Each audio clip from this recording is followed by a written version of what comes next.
ఓ pastor గారు కొత్తగా సేవకి వెళ్ళిందంట. సేవకి వెళ్తే సహజంగా కొద్దిగా ఉబ్బలాటం ఉండిద్ది ఫస్ట్ సేవకి ఇచ్చినప్పుడు. ఆ ఊరు వెళ్ళాలి నడిచి, ఈ ఊరు వెళ్ళాలా, సువార్త ప్రకటించాలి అని ఒక ఊరు వెళ్ళాడు. సువార్త ప్రకటించిన పొద్దున పూట, మధ్యాహ్నం 1 అయింది, ఇంటికి రావాలి, నడిచి రావాలా. ఆ కాళ్ళు మండుతున్నాయి, చెప్పులు కొల్లేవు.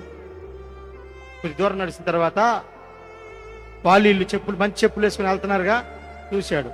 చూసి, ప్రభువా ఏంది నాయన, వాళ్ళ అన్ని జనులు, వాళ్ళు దేవుని ఎరగనోళ్ళు, సృష్టికర్తను తెలియదు వాళ్ళకి, అలాంటి వాళ్ళకేమో 1000 రూపాయల చెప్పులు, 500 రూపాయల చెప్పులు. ఈ చెప్పులు ఎట్లుంటే మెత్తగా ఉంటాయి చెప్పులు.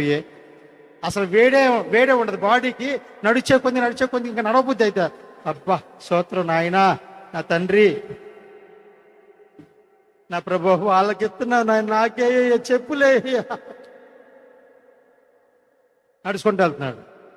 ఈలోగా బస్సు వచ్చింది. బస్సు వస్తా కొద్ది లోపల కూర్చున్నాం, ఛార్జ్ తక్కువే కదని ఎక్కాండి. ఎక్కి ఒక సీటు ఖాళీ ఉంటే ఆడ కూర్చున్నాడు. కూర్చొని, ప్రభు ఏంది నాయన, నీ సేవ చేస్తున్నాను, ఇంత దరిద్రుడు అవ్వాలా ప్రభు, కనీసం చెప్పులు లేకపోతే సువార్త ప్రకటిస్తా ప్రభు అని చూశాడు.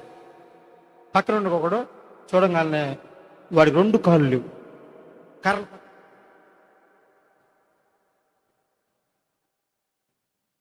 ఏం అర్థం కాల. వాడి దగ్గర చెప్పులు ఉన్నాయని, కాళ్ళ చెప్పులు ఉన్నాయని, నాకు చెప్పుల్లో ఏడిచిండు. కానీ ఇక్కడికి ఏమున్నాయి?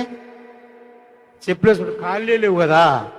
ప్రభువా నాకు 2 కాళ్ళు ఉన్నాయి నాయన, వీడికి ఏం లేవు, 2 కాళ్ళు కూడా లేవు. ఒకవేళ ఆ 2 కాళ్ళు కానీ నాకు పోతే అసలు సువార్త ప్రకటిస్తానా, నేను ఎక్కడికైనా వెళ్ళగలనా? తండ్రి నన్ను క్షమించు ప్రభువా, నన్ను మన్నించయ్యా. ఇదిగో ఇతనికి 2 కాళ్ళు లేక కర్రలతో నడుస్తుంటే నాకు 2 కాళ్ళు ఇచ్చావు ప్రభువా అనుకున్నాను. దేవుని స్తోత్రం చెల్లిద్దాం.